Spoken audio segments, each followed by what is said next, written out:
Hoy vamos a seguir con el tema de Josué 7 y 8. Nosotros veníamos ya de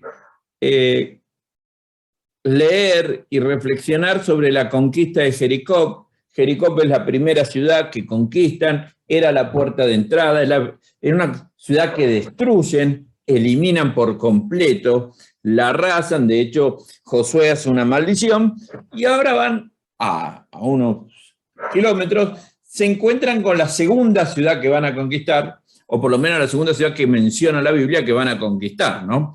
Venían ya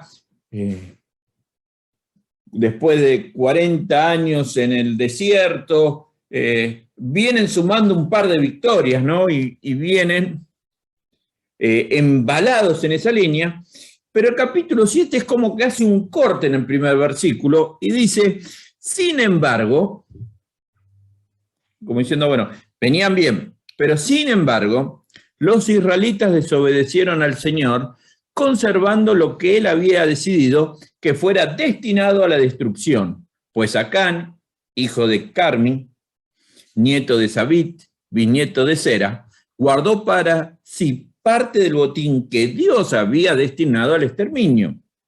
Este hombre de la tribu de Judá provocó la ira del Señor contra los israelitas. Es interesante que el autor nos deja la aclaración, nos dice, nos quiere aclarar. Bueno, triunfaron en Jericó. Miren que la cosa no es color de rosa, ¿eh? Se mandaron una macana, ¿no? Y ahí empieza a contar lo que hicieron. Y nos relata. Y recuerden que él había dicho que hay cosas que tenían que destruir, no se podían quedar con nada. Ahí vemos un poco el hecho de la avaricia del hombre. El deseo de quedarse, de crecer, aunque Dios está diciendo que no. Y a partir del todo empieza a relatar. Josué envió a unos hombres de Jericó hacia Ai, esa es la ciudad que iban a conquistar, lugar cercano a Bet-Aben, frente a Betel. Y le dijo, vayan a explorar la tierra. Fueron pues a explorar la ciudad de Ai. Poco después regresaron y le dieron el siguiente informe a Josué. No es necesario que todo el pueblo vaya a la batalla. 2 o 3 mil soldados serán suficientes para que tomemos Ai. Esa población tiene muy pocos hombres y no hay necesidad de cansar al pueblo. Por esa razón, solo fueron a la batalla 3.000 soldados, pero los de Ai los derrotaron. El ejército israelita sufrió 36 bajas. Fue perseguido desde la puerta de la ciudad hasta las canteras. Allí, en una pendiente, fueron vencidos. Como resultado, todo el pueblo se acobardó y se llenó de miedo. La historia es muy gráfica, ¿no? Más allá de contarnos del pecado que habían cometido, nos cuenta el exceso de confianza que tuvo el pueblo de Israel, ¿no? Josué mandó hombres, espías, como lo venían haciendo, más o menos para que él le dijera. Ellos habían tenido un éxito rotundo siguiendo el plan de Dios, ahora se la creyeron y quisieron hacerlo solo. Es más, fíjense que los hombres, y ahí está el error de Josué, los hombres le dan una información y Josué no consulta a Dios qué hay que hacer. Dice, con 2 o 3 mil hombres alcanza. Y Josué mandó 3 mil hombres. Y perdieron.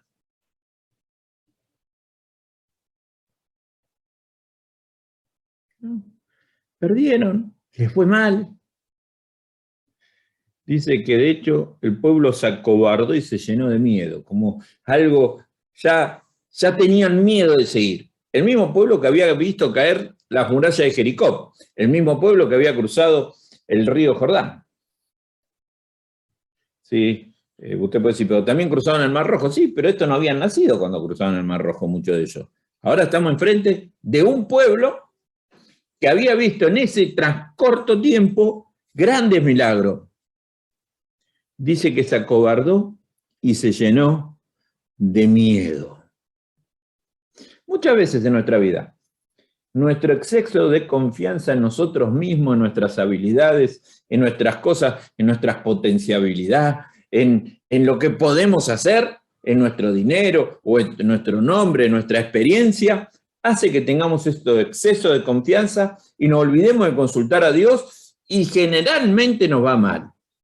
Y como consecuencia tenemos la actitud que tuvo Josué. Cuando usted lee en el 6, dice, ante esto Josué se rasgó la vestidura y se postró rostro en tierra ante el arca del pacto del Señor. Lo acompañaban los jefes de Israel, quienes también mostraban su dolor y estaban consternados. Josué le reclamó a Dios, Señor y Dios, ¿por qué hiciste que este pueblo cruzara el Jordán y luego lo entregaste en manos de los amorreos que lo destruyeran?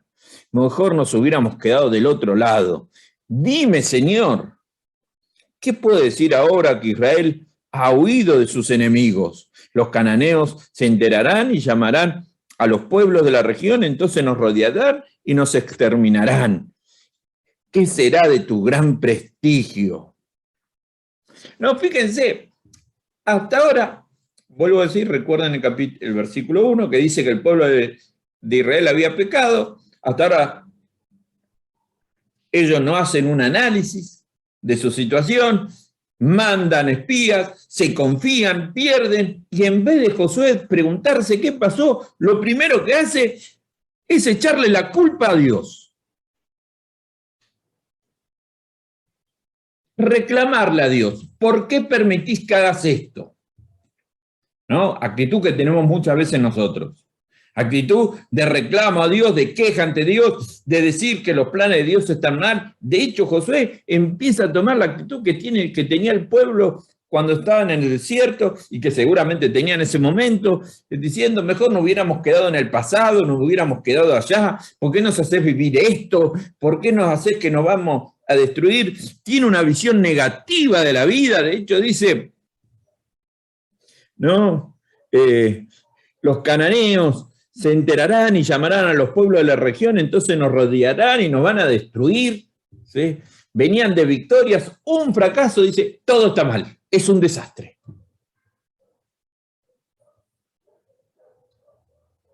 Se terminó, no hay que seguir más, esto no lo puedo seguir.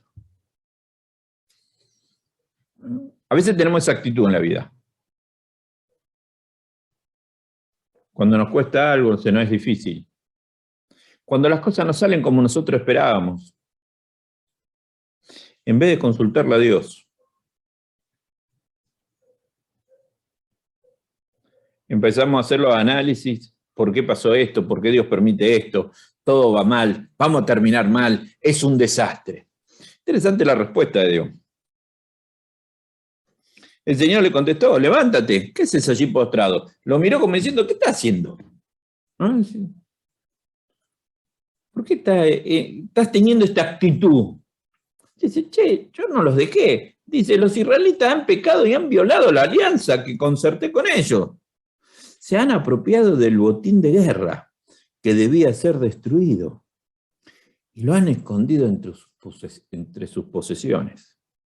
Dice, che, mira, yo no te dejé, me estás reclamando algo que yo no hice. Es consecuencia de ustedes. Yo le dije que no hagan algo y ustedes lo hicieron.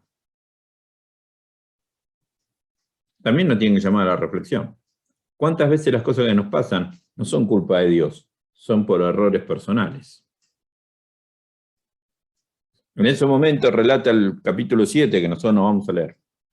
Josué hizo exactamente lo que Dios le pedía y descubrieron que fue y eliminaron el pecado. Hicieron una reflexión y eliminaron su pecado. Pero evidentemente Josué, que seguía mal, triste, seguía con la mala situación por la derrota, por el pecado, y en el capítulo 8, versículo 1 y 2, dice, el Señor exhortó a Josué, ¿no? Después, ya habían pasado un par de días, después de haber eliminado a los que habían pecado, ¿no? Y Josué seguía mal. Y el Señor exhortó a Josué, no tengas miedo ni te acobardes, toma contigo a todo el ejército y ataque en la ciudad. Yo les daré la victoria sobre su rey y su ejército. Se apropiarán de su ciudad y de todo el territorio que lo rodea. Tratarás a esa ciudad y a su rey como hiciste con Jericó y con su rey. Sin embargo, podrán quedarse con el botín de guerra y todo lo ganado. Prepara una emboscada en la parte de la ciudad. Y Josué preparó la emboscada, ¿no? Y después muestra. Fíjense, Josué se sentía mal, se sentía deprimido, se sentía que había fallado. Y Dios le tiene que decir, no tengas miedo, levántate.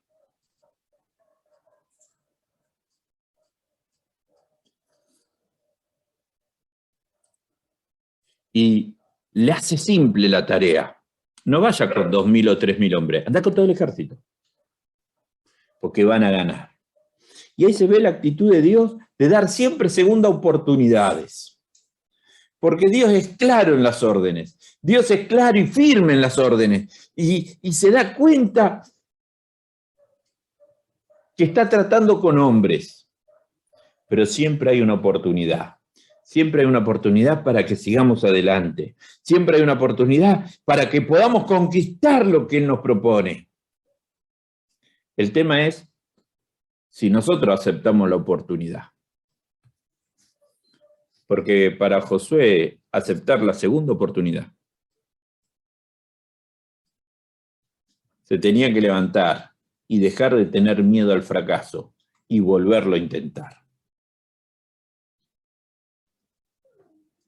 De hecho, si ustedes leen, se toman el tiempo, leen lo que pasa con Jericó, a Jericó le dice que no puede agarrar la plata, no puede agarrar el botín, lo tiene que destruir.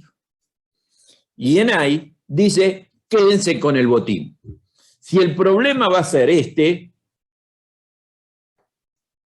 lo saca. Sí, Dios es un Dios de oportunidades, es un Dios que siempre está dispuesto a que nosotros podamos crecer y conquistar nuestros desafíos, conquistar nuestras metas. Es un Dios que nos permite crecer. Es un Dios que no nos pone trabas para nuestro crecimiento. El problema es, ¿qué hacemos nosotros? Nosotros aceptamos el desafío, nosotros estamos dispuestos a cambiar, nosotros estamos dispuestos a hacer las cosas bien. O todavía estamos enganchados.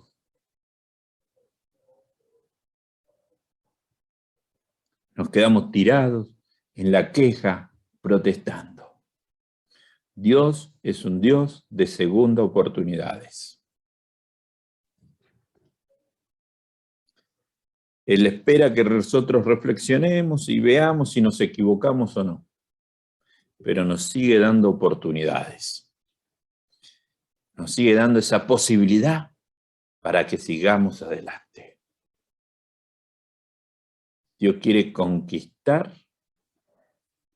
que nosotros conquistemos nuestros sueños, nuestros desafíos. Y siempre nos da una posibilidad para que lo podamos hacer. A pesar de mis errores, de tus errores, Dios quiere que conquistemos nuestros sueños, nuestros desafíos. Porque no es para nuestra gloria, es para la gloria de Dios. Oramos. Sea nuestro Dios. Te pedimos perdón si nos hemos equivocado, si hemos fallado, si hemos hecho algo mal en algún momento. Gracias porque siempre nos das una oportunidad. Gracias porque siempre estás con nosotros. Nos fortalece, nos ayudas. Guíanos en este tiempo. En nombre de Jesús.